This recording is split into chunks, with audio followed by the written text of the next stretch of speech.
Vijojnë kontrollet për ndalimin e tregtimit të kundërlishëm të lëndëve piroteknike në prag të festave të fundvitit. Sekuestrohen 179 copë lëndë piroteknike, fishek zjarre të ndaluara për tregtim. Procedohet penalisht pronarja e subjektit tregtar në kuadër të zbatimit të planit të masave për parandalimin dhe goditjen e tregtimit të kundërlishëm të lëndëve piroteknike në prag të festave të fundvitit.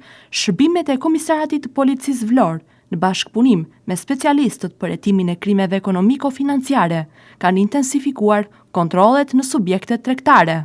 Si rezultat, gjatë kontrollit të ushtruar në një subjekt tregtar me aktivitet ushqimor në lagjen Pavarësia Vlorë, u konstatuan 179 copë lëndë piroteknike fishek zjarre, të cilat mbaheshin për tregtim në kundërshtim me ligjin.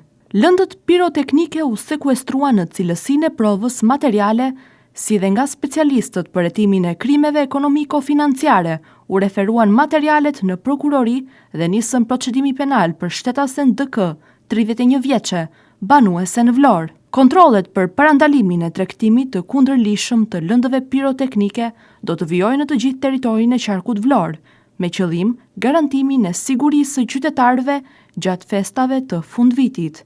Materialet procedurale i u referuan prokurorisë për veprime të mëtejshme.